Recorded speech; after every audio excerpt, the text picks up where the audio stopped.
Hello दोस्तों, सभी का इस हमारे चैनल फिजिक्स जंक्शन अभी में स्वागत है। बच्चों अभी मैंने इस थोड़ी देर पहले भी एक वीडियो अपलोड किया बच्चों। इसमें हमने रिफ्रैक्टिव इंडेक्स के डिफरेंट फार्मूलाज को पढ़ा। बच्चों इस वीडियो में हम ये पढ़ने वाले हैं कि रिफ्रैक्टिव इंडेक्स को उन फार्मूलों के हेल्प से हम कैसे कैलकुलेट करेंगे, क्योंकि वहाँ पर लगभग हमने 4 फार्मूले पढ़े थे। तो हर फार्मूले का यूज अलग अलग सिचुएशन में होता है बच्चों।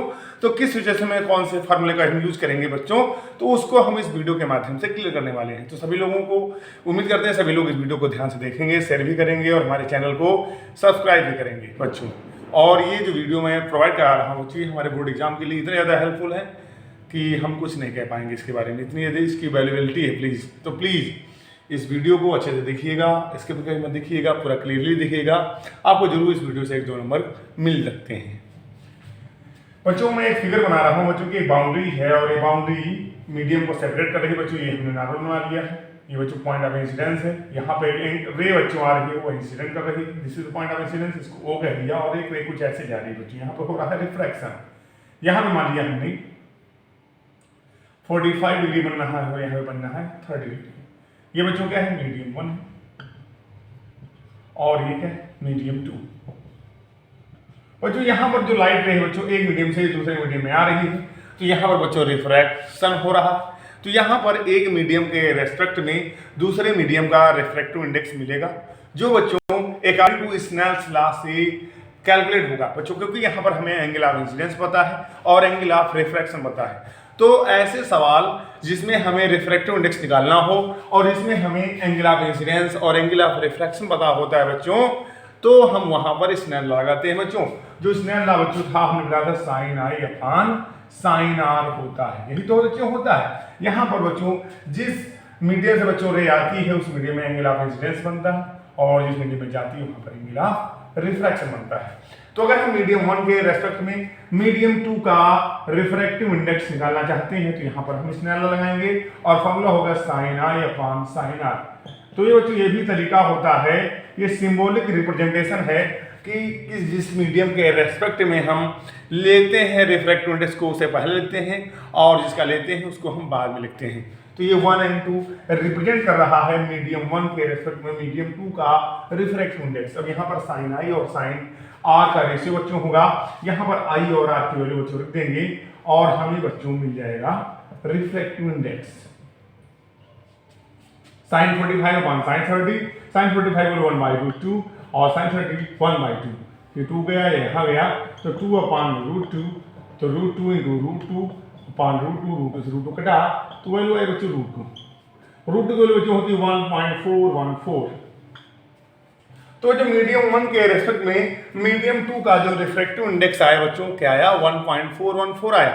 तो बच्चों इसके बेसिस पर अगर हम इस मीडियम में ये बताना चाहें बच्चों कि कौन सा मीडियम डेंसर होगा और कौन सा मीडियम रेयरर होगा, तो उसको बताने का सबसे आसान तरीका है जिस मीडियम में एंगल कम बन रहा हो उस मीडियम को बच्चों हम कहते हैं डेंसर, और जिस मीडियम में एंगल ज्यादा बन रहा हो उसे बच्चों कहेंगे रेयरर।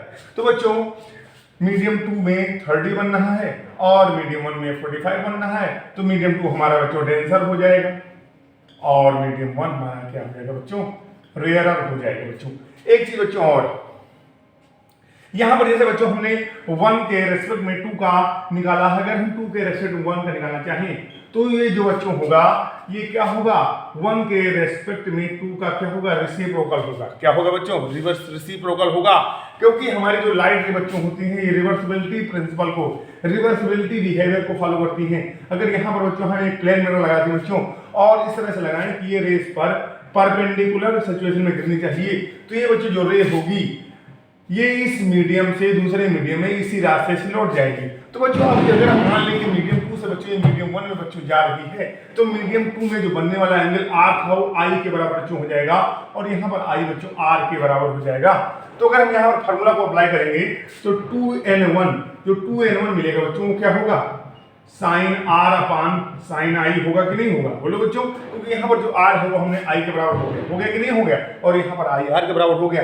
तो ये बच्चों है क्या, अगर हम इसको लिखेंगे तो 2n1 क्या है बच्चों, 1 upon sine I upon sine R बच्चों है कि नहीं, और sine I upon sine R बच्चों क्या है 1n2 है कि नहीं है।